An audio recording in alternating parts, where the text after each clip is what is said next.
all three maritime provinces. My name is Rachel Jackman-Tonio, and I'm the Knowledge Translation Coordinator with the MSSU, and I'll be your host for this session. And before I go any further, I want to take a minute to offer a land acknowledgement that reflects my location here in Jabuktuk, or Halifax. So I want to acknowledge that I live in Mi'kma'ki, the ancestral and unceded territory of the Mi'kmaq people. This territory is covered by the Treaties of Peace and Friendship with Mi'kmaq and Wolastoqiyik people, first signed with the British Crown in 1725. The treaties did not deal with the surrender of lands and resources, but in fact recognized Mi'kmaq and Wolastoqiyik title and established the rules for what was to be an ongoing relationship between nations. We are all treaty people.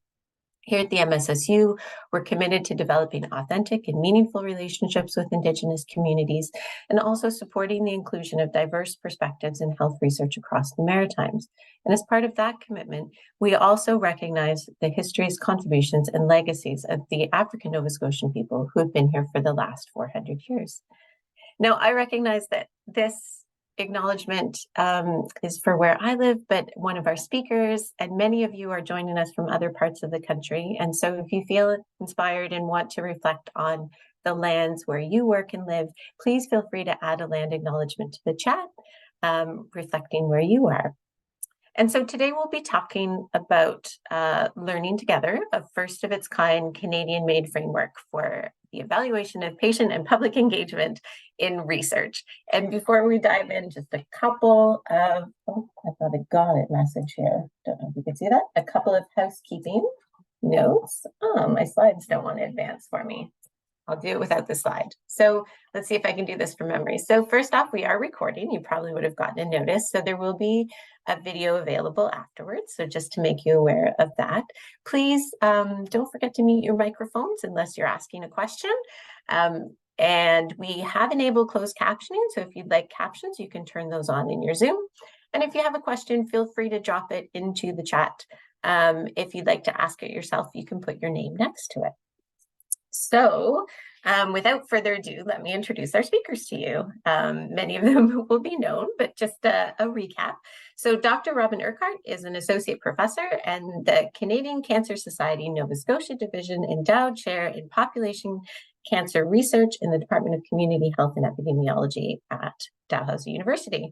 She was also a co-investigator on the Learning Together framework project. So Robin is going to set the stage for us and describe a bit of the need for this framework. And then Eleanor Bogdanova, who works with the Center of Excellence on Partnerships with Patients and Public and coordinated the Learning Together framework project, she's going to introduce the framework to you and talk about her experience developing it.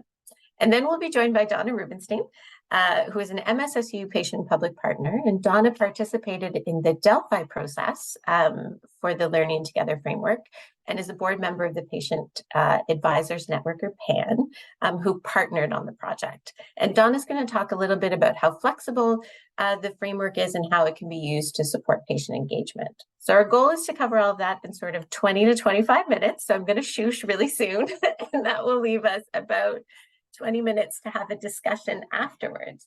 So I'm going to stop sharing for a quick minute and hand over to you, Robin. Okay, thank you. I will be very quick.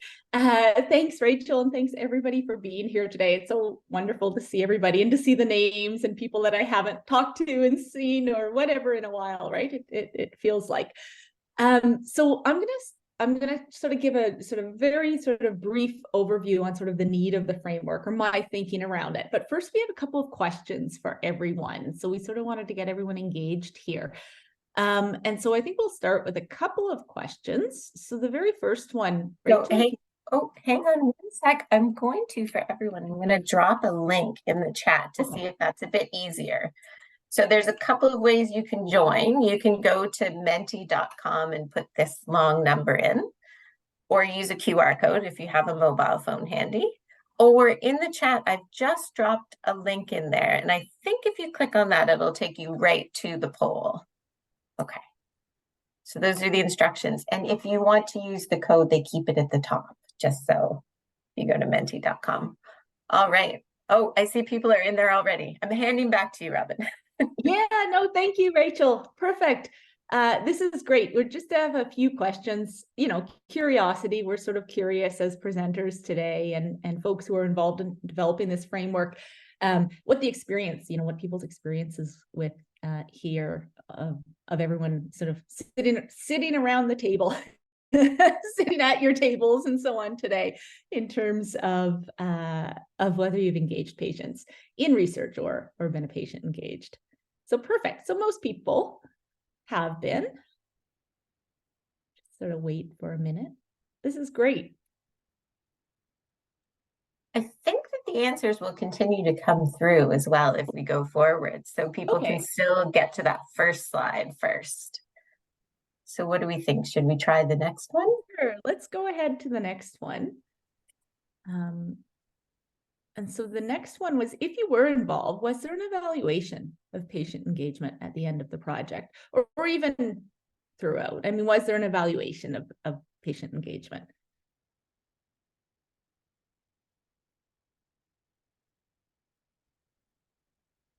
Wow, I like how these move, Rachel. Thank you for setting this up. No worries. I love this site. It's really interesting to see how many not sures there are. Yeah, yeah. Oh, I see some. Okay, yeah, I see Isabel's comment here. I put yes, but sometimes, but it's also sometimes. Yeah, around evaluation, absolutely. Okay, as people are finishing that, this is great. It's nice to see that, it is interesting to see the not sures, but it's also interesting to see, at least 14 responses here to say there was an evaluation. So that's fantastic. So I will be short here because we don't have a ton of time. So, as we were thinking about this session, it was really interesting to me because I sort of reflected on, so I was involved in developing the framework that you'll hear all about today. And I sort of reflected on the first time I was involved in evaluation of patient engagement. And so I just wanted to go back to that for a minute. And so it's funny, right? I think in the past. And so I think it was around 2010, 2011, which is what, 12, almost 13 years ago now. And I was involved in a project. It was here in Nova Scotia. It was in the cancer care program. It was Cancer Care Nova Scotia at the time. And we had gotten funded for a 2-year project to really look at, look at how we were engaging patients at the time, or how patients were being engaged in the design and delivery of services in cancer care. And so we got external funding to sort of look at this and to sort of improve that process. And it may sound odd to say this today, but, aligning with that sort of, obviously the project was around patient engagement. So we struck a patient engagement advisory committee as a part of the project. So there was an advisory committee with patients, family members, members of the public to really advise on, I would say, our project activity. So this was a 2-year funded project. And at the time, there was very little guidance out there, I would say, around patient engagement and how best to engage people in this work, right? And this was, again, grant funded. And so I think it was a bit intuitive maybe for us to sort of think, okay, well, let's use an advisory committee structure. I mean, I don't recall exactly why we use that now, but that sort of felt natural to us. And so we worked together for 2 years. We had regular meetings with our advisory committee. I feel like they were quarterly. I'm trying to recall back.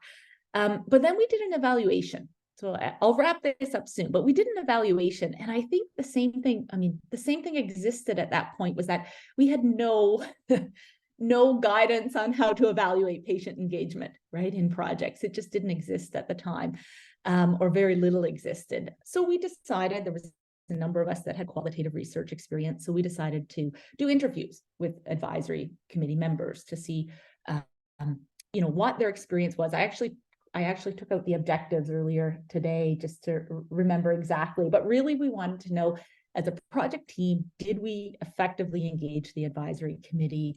Was the experience meaningful for people? What did that mean? Like, what did meaningfulness mean, right? And what did people take away from that experience? But also, what were some of the barriers and facilitators to patient engagement, and to the work that we had done in involving patients sort of in a more active, ongoing way? It wasn't just a one-time experience. And sort of, we were very purposeful and trying to ensure that it was active and ongoing. And And so it was interesting because we published that work shortly after the project, I guess, and we did this evaluation. And I think we got a lot of positives, but it was really meant more as a learning experience for us, right? Sort of how can we improve this in the future? And so I think there was a lot of positives out there. And I think one of the things that I recall that stood out was some of the facilitators that people told us that, we did well. And part of that I would resonate today, I think, around accessibility. So again, this was 12 or 13 years ago, but trying to make meetings accessible to people using telehealth. I mean, now we have Zoom, but at the time we didn't have Zoom. And so really being able to set up telehealth for people so they could join regardless of where they were in the province. We didn't compensate patients or patient partners for their time at that point. But what we did do is we provided like travel reimbursement, and we if they had to travel in, if people were needed caregiving, like had caregiving responsibilities, we sort of, we paid for that to happen. And so I think that some of those accessibility learnings came through. But anyway, fast forward to today, and I reflected on that thinking we had very little guidance. And I know when I was asked to be a part of this project, I thought, wow, like, wouldn't that be great, right? To actually sort of come together and have a common set of indicators where we could really measure patient engagement and patient and public engagement, in the whole process of research. And so I was very enthusiastic when I was asked to take part in this, because I think at the end of the day, it comes down to you don't know what you don't know. Like, if we're going to improve patient and public involvement, we need to be able to measure it, right? We need to be able to evaluate, and we need to be able to take that and move it forward. Like, we need to learn from what we're doing. And so I think that, and I'm really glad for this to be presented here today. So I think that, what we set out to do was we recognize we wanted to share learnings, and we wanted to have some sort of common like language and some sort of common framework, I guess, for lack of a better way to say it, so that we can, again, share things across projects, share what we're learning, but also sort of identify areas for improvement, that we might see across. And this was meant to be pan-Canadian and so on, and so that we could do that. And also it was meant to be, and I'm very interested in hearing, Donna speak about this, because from the outset, we really wanted this to be co-created and co-designed with members of the public and patients and so on. So I'm going to stop there. Rachel, you should have already told me to stop, because everybody, It's just looking up the private chat to chase you. Yeah. Oh, okay. That I can talk a lot. So I should have notes to keep me from going on too far. Anyway, I just wanted to say that I wanted to reflect on where we were and where I was a decade ago, with very little learning in this area, just wanting to learn, and where we are today and how this has all come together. So I think it's fantastic to see, and I'm going to hand it over now. Thank you. Okay, great. No, it does set the stage for us, though, this need, and the idea, I think, is instantly recognizable, but I think the process was a bit more challenging. So we'll hand it over to Eleanor to tell us more about how you developed the. Hi everybody. It's really, firstly, before starting, I really want to thank you all. I want to thank you for inviting me to co-present today. It's really a pleasure to be among you and to share this framework with you, as well as some information on its creation, to follow in Robin's steps on the history, as well as the content, and mostly, again, hopefully in the chat or during the discussion later on, hear more from you if you've already used the framework, how you've used it, and really to learn from each other. So yeah. So before I start, I'd really I'd want to acknowledge that I'm currently located on the traditional territory of the Kanien'kehá:ka Nation at Tiohtià:ke, Montreal, in the province of Quebec, where I have the chance to live, to work, and to learn.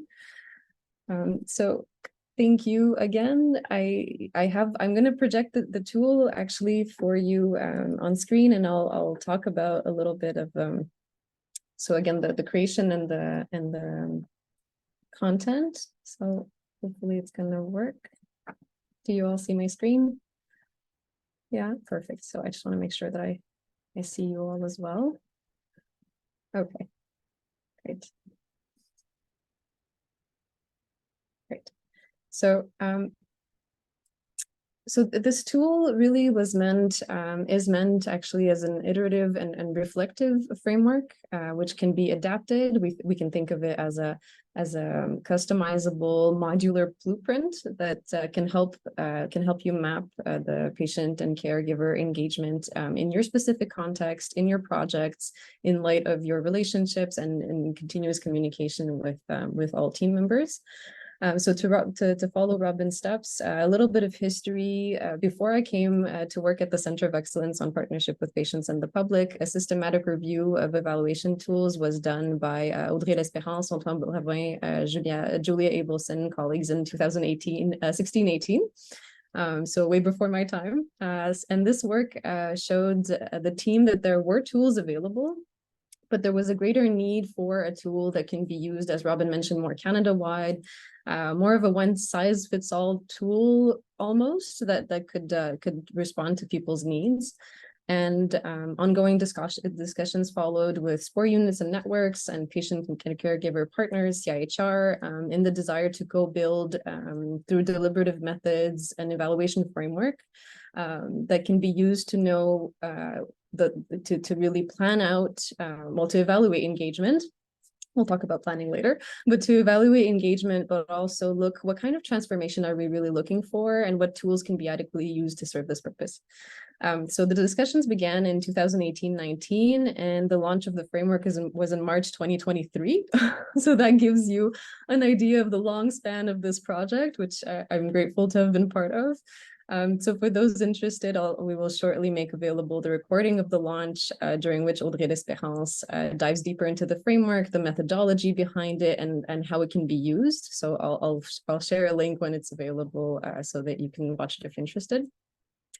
Throughout the whole project, 141 participants across the phases of the project were involved throughout the provinces and territories of Canada. And really just, it's important for me to say that they are the ones who built the contents of the framework. And it really, they are the ones who made it possible. So I want to thank you again for all your time and your implication, and I'll touch on that later. But the Delphi, for those of you who've completed the Delphi, I'm particularly grateful. And so we worked with patient partners also who were strongly implicated in the co-researchers team and who played an important role in the orientation of the development of this framework as well. On a very personal note, it's a project that had a lot of impact on me on a personal level. I got to meet incredible people who strongly believe in patient and caregiver engagement and who are just as people wonderful also. And I joined the team at the beginning of the pandemic, at the very early stages of the project. So the whole Zoom discovery was quite particular. But I learned how to work in partnership with patients and caregivers as I was contributing to the development of the framework. So it's been a particularly interesting learning curve for me. And today, everything I know of engagement and how to work in partnership really stems from this work. So I'm grateful to have been part of it. What was supposed to be a framework to evaluate, to really be used as an evaluation tool, actually became also a framework to help teams plan their engagement. So a tool to guide how we build our relationships within the teams, how we plan for transformation on people, on research practices, on healthcare. And although we hope it serves as a common basis for our engagement work, as you can see, I'm looking at my left because that's where the screen is for me and where the framework is projected. But it's not linear, it's not universal either, and it can be adapted to really your specific needs and your context, your projects. So as you can see, there's three main categories. So there's preparation, there's the preparation category, there's the process here in the wheel, and the transformation up the mountain. And at the bottom over here with the guiding principles, we have the guiding principles underlining the whole framework. The reflexive principles, which were reworked based on CIHR's 4 principles of engagement, which are inclusiveness, support, mutual respect, and co-building. So as you can see, they have changed quite a bit. They were reworked during the first phase of the project, so the consensus building exercise. During that first phase, 42 participants reflected on broad questions of what success means in engagement, as well as how the principles of the SPORE framework are relevant, how should they evolve. So all in all, 20 dimensions stemmed from this phase on development, preparedness of the teams, process dimensions of how do we do patient engagement that's significant, as well as transformation, impacts, which were considered very important by participants, considering that engagement should create transformation on research practices, on healthcare, but also on the individual practices of engagement as well. So this first phase was followed with dimensions, as I mentioned, that were identified, and they were matched with existing lists of indicators in the literature.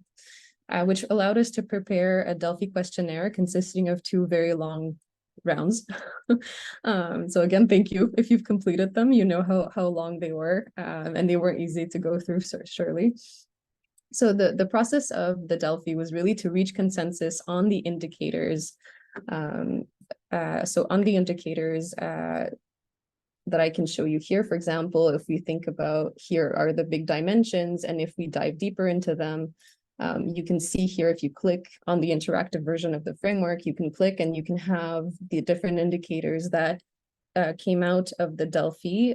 So these are the indicators which achieved consensus by participants that were most important to the 100 people who contributed to this phase. So really, it allowed us to boil down to the absolutely necessary indicators.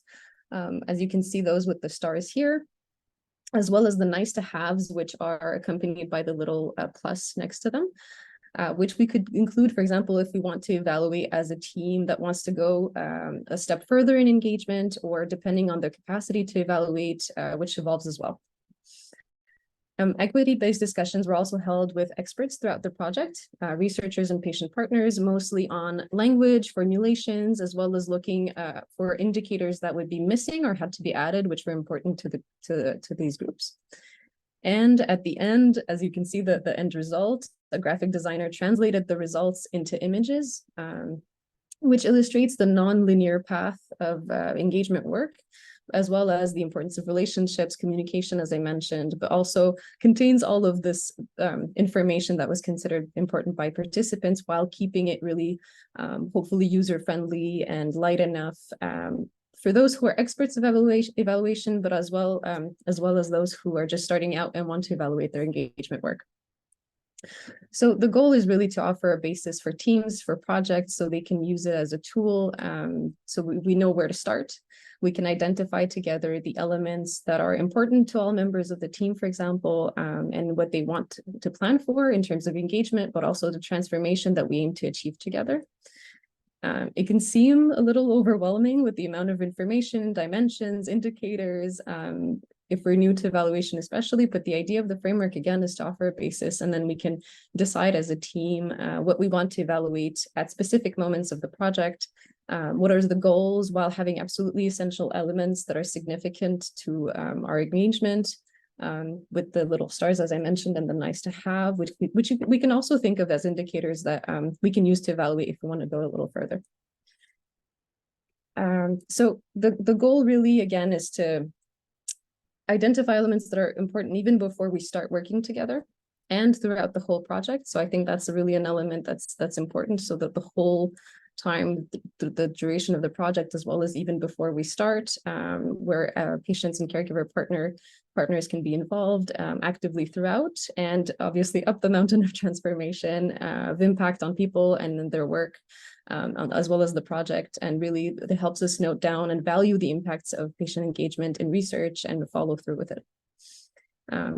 So we can refer back to the framework as we go along our project and work together, and use it as a discussion guide, as a check-in tool to check in with each other, and if necessary, revise together as well, the way we work together, what partnership means to us, how we all want to be implicated based on our individual needs, and the needs of the team. And there are also some indicators that you can, as you explore, you will see they reflect and identify the barriers that could be present, how we can support individuals based on their needs for those specific barriers, and how we can remove those barriers really according to the needs in a significant way. So I think that sums it up for my part. Amazing, thank you. And I think Dawn is probably going to pick up on some of those points about how it can be used as well. So I'll pass the baton to you, Donna. Yeah, well, first, I just want to say to thank you, Rachel, and Eleanor and Robin for having me, inviting me to speak, to share my perspective as a patient partner. So just very quickly, I've been involved with research and healthcare delivery for about 6 years.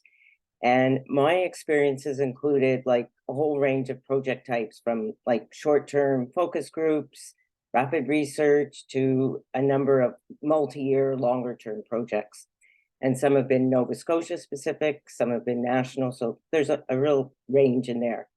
And when I reflect on my personal experiences with patient engagement, they've covered the full spectrum, from what I call the gold standard, which some of you are familiar with, to what I would say the disappointing, the low end. I haven't figured out what I'm going to call it, but it's like the troubling stuff, which we're not going to focus on today.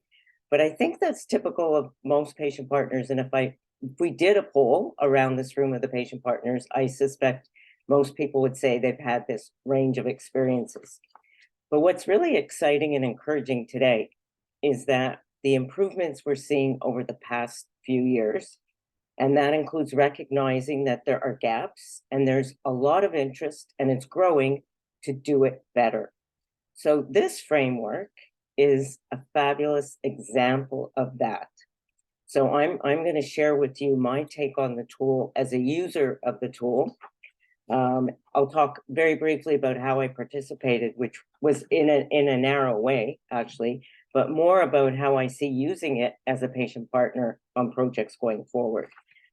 So as you can tell, this framework gets me excited. I can totally relate to it. And I do see it as a very practical tool for almost any project that I'm involved with, even outside of research. I mean, anytime that there's a partnership or engagement, I think this is going to have some value. So why do I feel that way?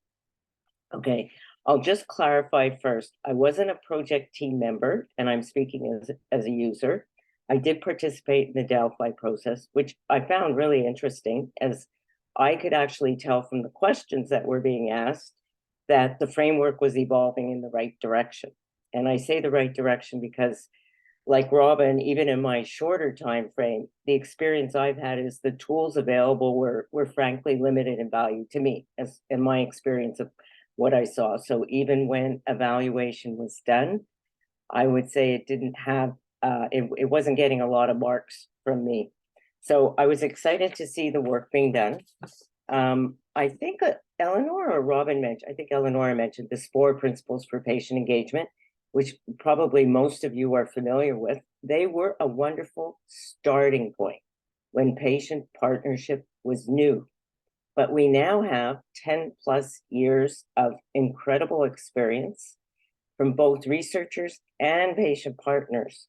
So this team's approach was quite unique in developing an updated framework, and it recognized and took advantage of all that expertise across Canada. And I think that's a key reason why it's so relatable when people look at it, everything that I've heard, not just myself, but to patient partners and researchers. It speaks to the experience and for me, what's been important.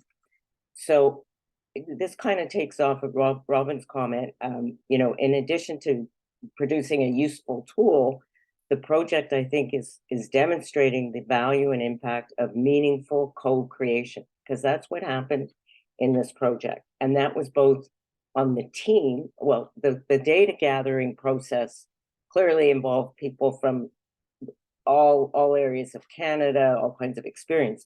But then it's the team that took that data and created and generated the tool. And I know from connecting with people and through my PAN role that patient partners were really meaningful involved in the co-creation of that. And so it really shows what you can do if you follow that model. So unlike other tools, I kind of describe this a little different, that it's not a one size fits all. It's just a different take on that, because it's very flexible and adaptable. to different needs and types of situations. So I think of researchers, and I'm thrilled to see there are people on this call who haven't worked with patient partners. So it can be really helpful to both researchers and patient partners with little experience, but equally to people with a lot of experience. Whether the project is short or long-term, you can extract what's appropriate for your needs. So, for example, sometimes you have people joining at different stages in a project even, or patient partner roles that are different. So the beauty of this framework is it's dynamic and interactive. The discussions that you have with patient partners may vary depending on the priorities and the situation and what is needed. And this tool allows you to draw what you need. Another interesting aspect of the framework is the purpose. So we heard a lot. It was developed for evaluation. And what we're seeing now is it's really an awesome tool for planning. It can be a great help in the early project stages when we're just getting to know each other, patient partners and researchers. It kind of helps us establish the ground rules and figure out how we're going to operate together as a team. So I had an experience with that this summer. Surprisingly, it was at the grant writing stage. We were 4 patient partners, and we were asked to join a team where we had only had very limited contact with the researchers. So we didn't know each other, and we didn't know the researchers. And we had a kickoff meeting to introduce us to the project and talk about our role. And the researcher began the meeting, unbeknownst to me, with the Learning Together framework. And she pulled some sample indicators. It wasn't complicated, and we didn't spend hours. It was a fairly brief discussion, but they were awesome conversation starters. So it helped us kind of dive into what I would call a meaningful startup conversation. And it helped us sort of begin to talk about how we were going to function. And for me, it was really about getting comfortable with each other and figuring out what this team was going to be like. So there are a lot of unknowns when you're developing at the grant writing stage, we know, but the tool helped us begin that journey in a positive, meaningful way, and it kind of set the foundation for how we were going to relate. So it set the tone, So some of it that you can't, I would just describe the soft stuff. Like I came away with a really good feeling, and I think I can say that gave me confidence and made me more comfortable in the feedback I even gave on the proposal. So with the dynamics of it. So the other area, what we've been talking about is evaluation, which is often we think of end of project. And I think it was mentioned, both Eleanor and Robin talked about check-ins. So project check-ins is an area I am passionate about. I see it as a missing piece in many, many projects. And really, check-ins are critical for relationship building. So monitoring how things are going, both for the patient partners and the researchers. So it's not just the patient partners. And doing this throughout the project is much better than waiting for the project to be over and reflecting on what should have happened. We're really good at that, but we need to get better at bringing it earlier. And the analogy I use, everybody hears me use this a lot, is building a new garden. So you spend a lot of time up front, kind of getting the land ready and taking extra time with new plants to get them going. And then you do spend less time when they're established, but you don't leave them on their own. They periodically need some extra care. It might be a change in fertilizer or a change in the plant or some pruning, and the same applies to patient partnerships. I feel strongly about this because I myself have had breakthrough experiences on a couple of projects, like really serious course corrections that significantly changed how we operated after some check-ins were done. So I mentioned they're not typically done, or what I would say is they're not done well. So some people think they're doing them, but I'm not sure that they're really achieving what they anticipated. I think what's encouraging is the literature is now starting to talk more about check-ins as having value and engagement. So I'm hoping it becomes standard practice. And how you do the check-ins is important, and we need to go beyond the tick box kind of approach. And this tool can be exceptionally helpful to do that. So finally, I'm trying to zip through.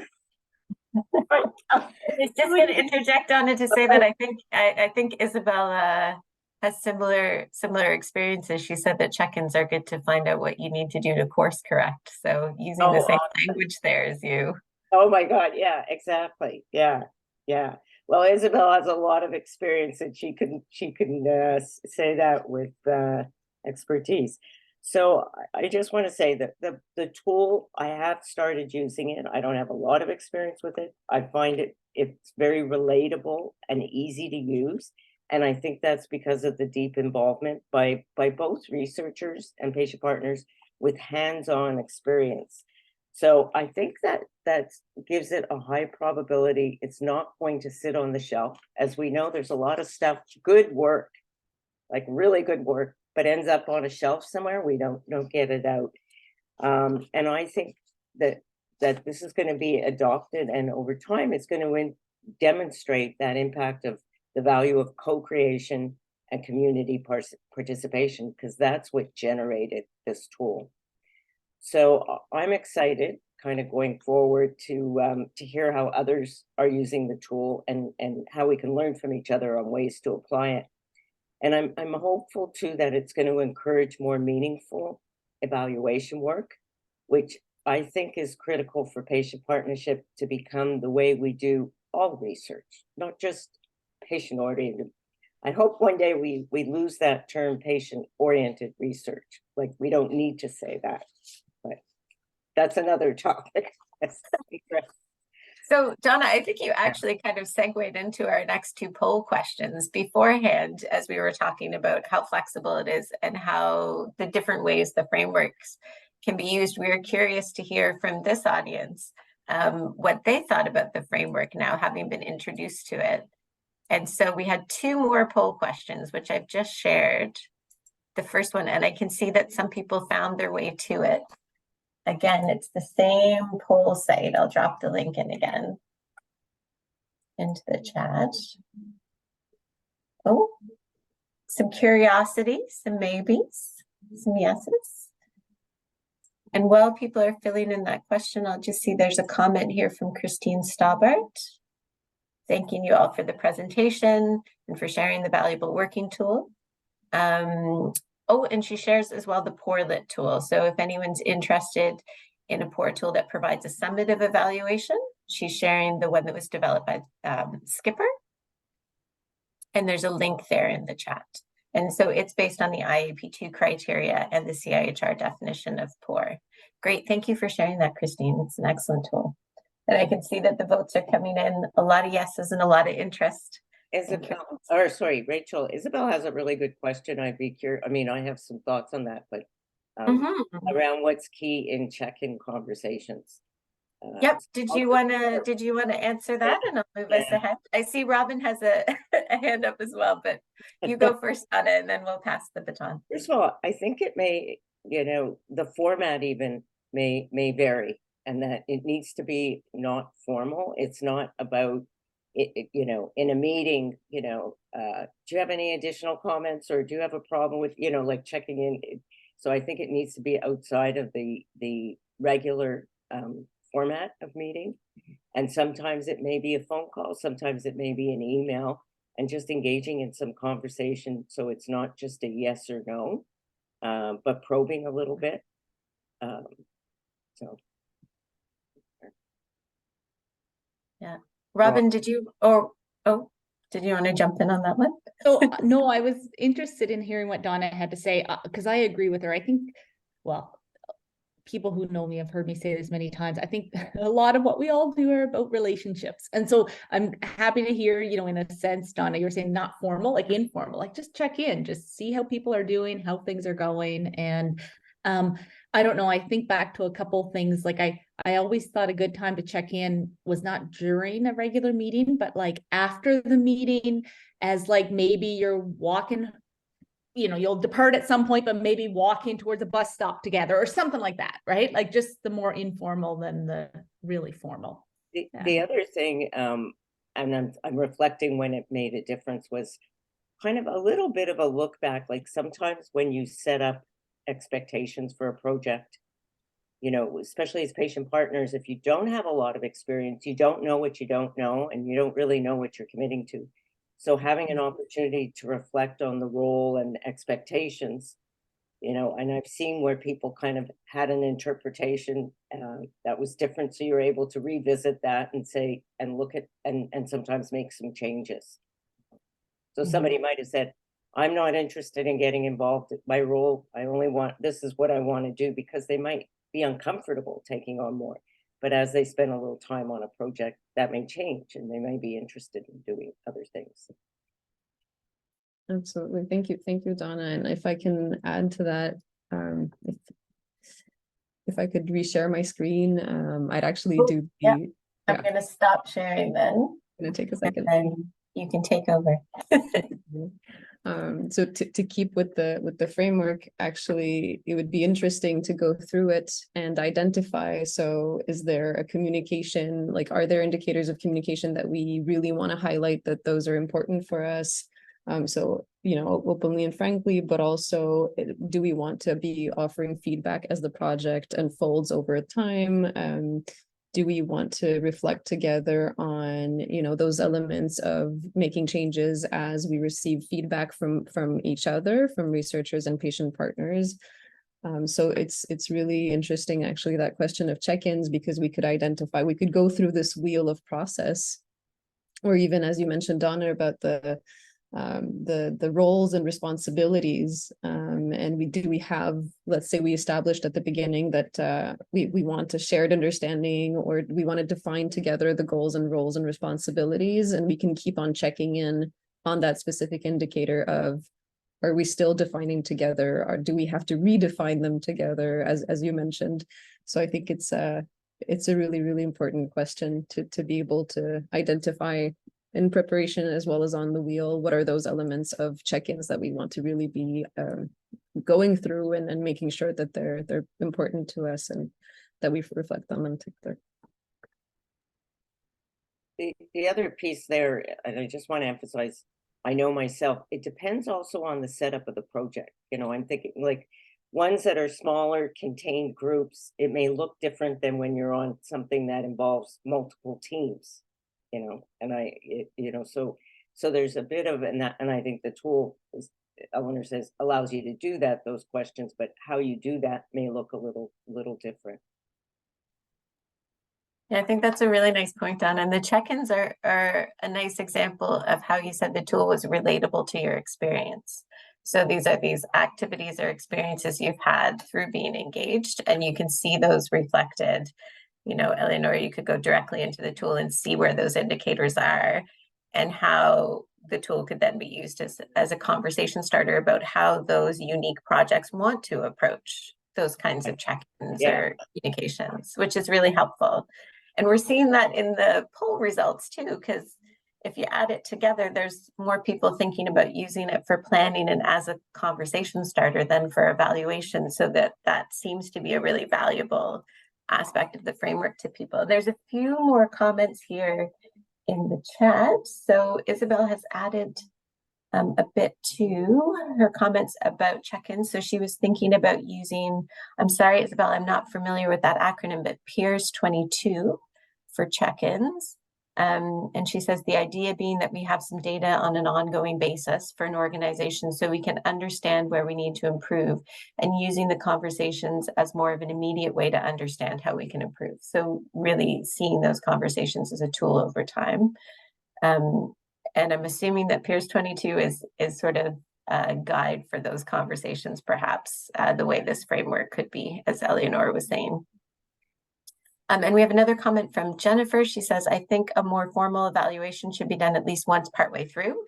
Some people don't feel comfortable sharing negative feelings, especially if the person asking verbally may be someone they don't feel comfortable with. That's a really great point. And I don't know if any of our speakers want to add some thoughts on that. I'll say I did have experience with that on the one that I mentioned, one in particular, I was thinking where there was this major course correction.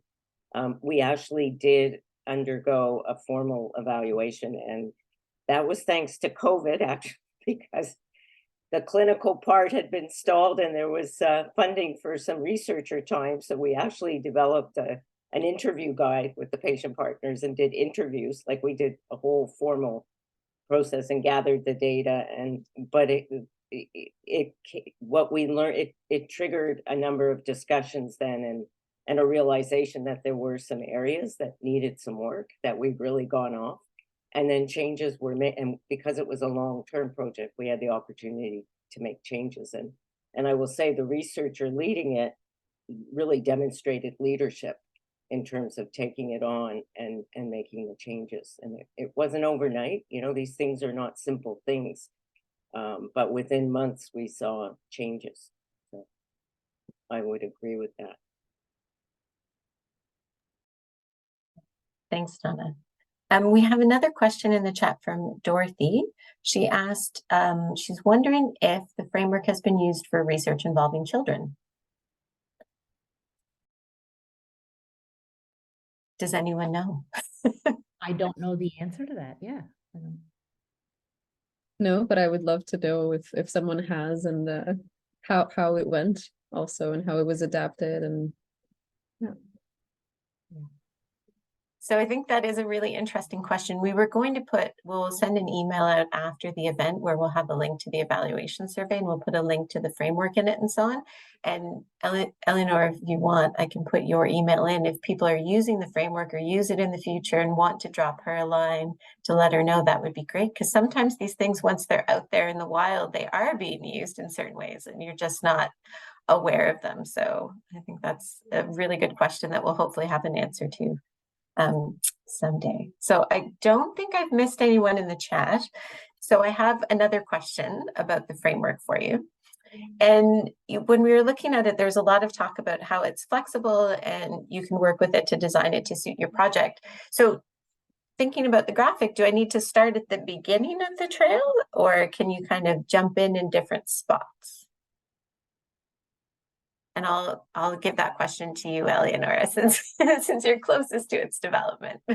I was actually going to ask and see that, to go into the tangible experience that Donna, you had mentioned with the research team. I was more curious to hear you talk about that, and Robin and I can jump in afterwards if we want. Sorry, the research team, you mean your research team? No. I'm sorry. I meant the experience you had mentioned during the summer where you used the framework. Oh, right. Okay. And that example, sorry.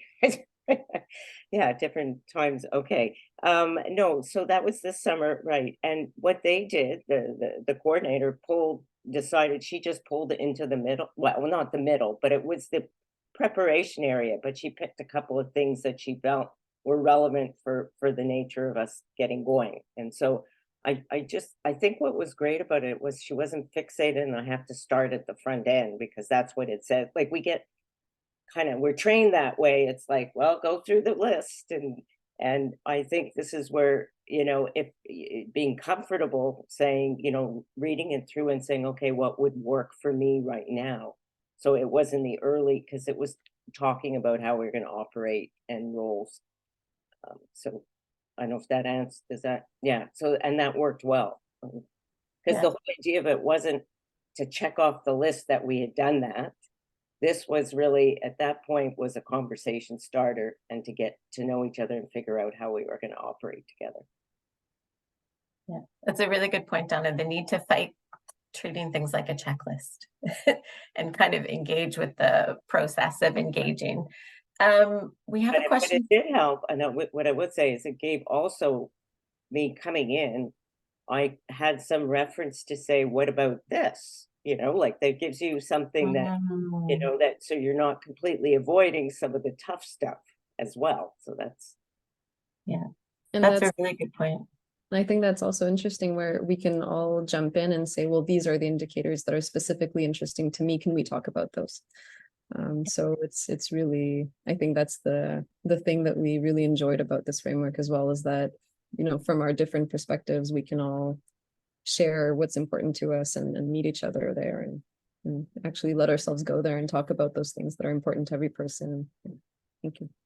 Yeah, I think that might relate to another question we had in the chat, is that when you're coming to those conversations, you're maybe coming from different traditions. So in the chat, someone said the resources seem to be for research projects. Are there any evaluation tools available for patient engagement in research organizations, not just for projects? And so if you're coming from a public engagement background, if you're coming from a project type background, if you're working within an organization, you may come with different things front of mind. And so does this tool kind of give you a way to capture some of those different indicators and have those conversations across those different forms of working together? Robin, I think you look like you're going to talk, but you're on mute. I think it does. Like, I think it's a very adaptable framework. So I don't think it has to be about research projects. I mean, that's my sense. Like, I know we developed it in the context of research, and I guess even specifically health research, but I don't think it needs to stay there at all. That's my thought on it anyway. I agree. As I mentioned, as a patient partner, I know I'm involved in some things that aren't considered research, and through the health authority and other areas, and I see like using this. I'm going to draw on it as a guide, and so it's a framework. So it's because the principles in it, the questions and that are all relevant. I mean, they may, how deep you go and what that looks like may be different in a short term, long term. I mean, if the project is only a month, it may look different. But from a patient partner perspective, there's a lot of fundamental questions there that should be answered in every initiative that you're involved with. If I can also add to that, I think even if some indicators are more specific to projects, there's dimensions that can be very relevant for organizations as well. So that's where it's adaptable and can be really used depending on the context for which you're interested to use it for. Mm-hmm.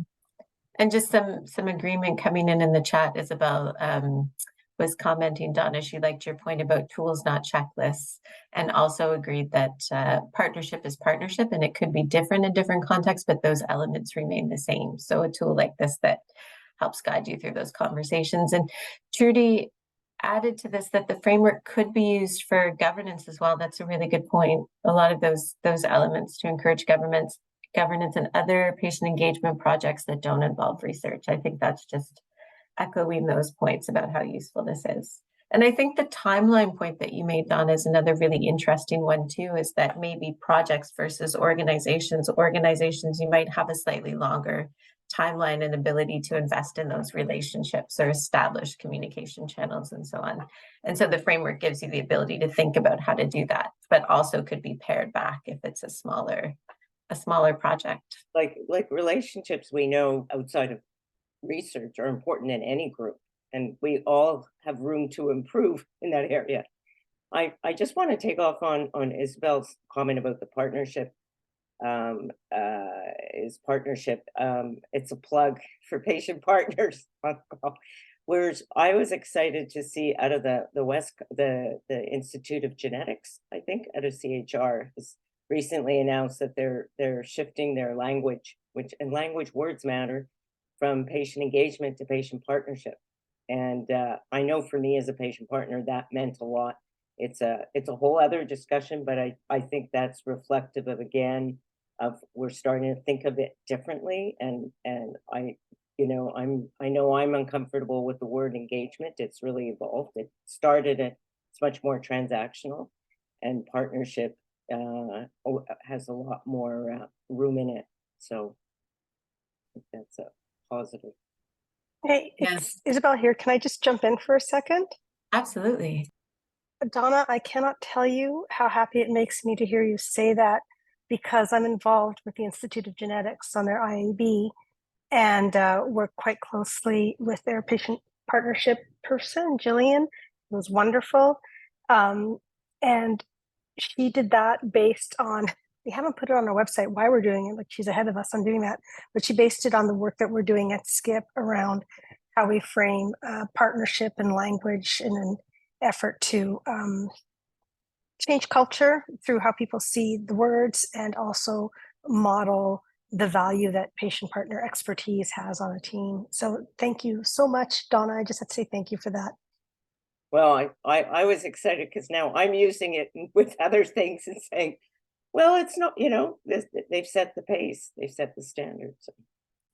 Yeah, and I think it also speaks to the evolution that Robin kind of started us off with, talking about how engagement has evolved and changed over time, and how the practices have improved, and how we've had more of a sense of it, always room for more improvement and variation in how it works. But I think that there are positive changes. And so it is a segue to the $1 million question. And I don't know that anyone on this call can answer it, but I might put Robin on the spot. We know that the CIHR strategy for patient-oriented research is going through a refresh. So I'm wondering, is there any indication that CIHR might adopt the Learning Together framework, or that it might have some influence over the refresh strategy? So I'll start, but anybody can join in. I mean, that would be wonderful. When we embarked on this, I guess, like, it was funded through a SPORE initiative, through a SPORE grant at CIHR. So the idea was that, and I'm just recalling, in our grant application, it was supposed to be a national framework, really, like, to enable SPORE and much broader than that, but also sort of really plugged into SPORE. I think it was Eleonora who said that, like, it was really launched not that long ago. And so I'm not sure if those conversations have happened yet, but I'm glad you brought up the refresh, because I think this is actually an opportunity for all of us to sort of advocate for this tool. And I don't mean that in any, I'm biased, I guess, but I don't mean it in that way. Like, I just think, like, to advocate for a tool like this, that really is, I think, that has been co-designed, co-created, that is sort of representative, I think, of, like, much of our country, at least, or I hope so, but is flexible and adaptable. And I think it can work in a lot of settings. So, my long way of saying, I don't know, but I think there's an opportunity with the refresh for all of us to maybe advocate for this framework or something, right? To push patient-oriented research, or just patient and public partnership further at CIHR. Yeah. And I'll just add to that, with the consultation, sort of some of them beginning soon in the SPORE communities, over the next couple of months, and then in the winter broadening. I suspect a lot of people on this call will have an opportunity somewhere in there, and there'll be online forms. Like, there's a whole series of ways of participating in that refresh review, and what's the future of SPORE. So so it's a plug, patient partners especially, but researchers alike. Like, this is it's good work, and something that we want to see part of the future standard. And as Isabel added a comment saying, as she always says, there's room to learn more together in patient partnership. Things are always evolving as we learn more. So I think that this process, as you say, Donna, will hopefully be an opportunity for people to feed back into that process. And as you say, Robin, to reflect ourselves in the work that we do about how we can kind of evolve and learn together. So we're coming to, Yeah. oh, Robin, another thought. Oh, sorry. I was going to say, I love that, Isabel, because I do feel like, I really, it is about learning, right? And I think so much progress has happened, but it is just a constant learning and a constant sort of evolution and improvement and so on. So I like that comment. Thank you. It's well titled, the Learning Together framework. It does what it says on the tin. So I think we're coming to the end of the hour. So I just want to say a few thank yous, first and foremost, to our speakers for coming and sharing this framework today and engaging in this discussion, to all of you who participated and added your comments. Oh, wait, I see one more coming in from Dorothy. She says, most of my experience with patient partners has been truly remarkable, articulate people. So I worry about how we can better weave in people who are not comfortable with many aspects of such partnership. That's a really great point, and I'm glad that you got that in there before the end. I know, Eleonora, you talked about how equity, diversity, and inclusion are sort of one of the guiding principles in accessibility. And I wonder if that also relates to Dorothy's point. So I think that the literacy question and that was really something important that we wanted to make sure that we dive deeper into that question, and to make sure that yes, it can be inclusive for people who want to be implicated, and who, as Dorothy mentions, may be uncomfortable with those aspects of partnership. Again, I hope and we really tried hard to ensure that that the framework is really inclusive in that sense. And I think that the ease of use with the way that it was made, and the visual and how it's represented, and the words, again, we had expert working groups look at researchers and patient partners look at the wording and the way that everything was written. So I think that hopefully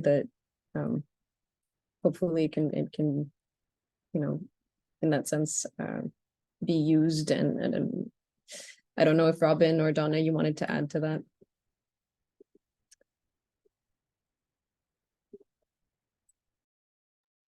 No, I don't think I need to. I think that there was there was quite a bit of work that was done in the background, but around sort of accessibility and language. And I know there was a lot of thought and reflection and consideration given there. And I think it's reflected when I see the final piece. Like, I think it is. So I hope so, but I think it's a really important point from Dorothy. Yeah, and I think all the emphasis on relationship building as well also helps people to think about who people are and where they're comfortable making contributions, and thinking about the power dynamics of various people and players who are involved, and all of those things that shape how comfortable, who's at the table, and how comfortable they are, and how able they are to impact that. And I think a framework like this that helps support those conversations is a good starting point to try to address some of those aspects of partnership. So we are definitely at time now. I want to thank everyone for coming along and participating. I'm going to drop the link to the evaluation survey in the chat. So if people are really keen on sharing their thoughts now, just after the presentation, they can. We'll also send it around via email once we have the recording, and we'll include a link to the recording of the video in there, as well as a link to the framework and so on. So just thanks once again to our speakers and to all of you for being involved, and to Shelley Strickland, my colleague who has organized the Zoom for us and done all the recording, and Carla Garrett, who helped promote the event. And there's some thank yous coming in the chat as well. So take care, everyone. We will see you at the next one of these, hopefully. Take care. All right. Thank you very much for having me. Bye. Bye, everyone. Good day.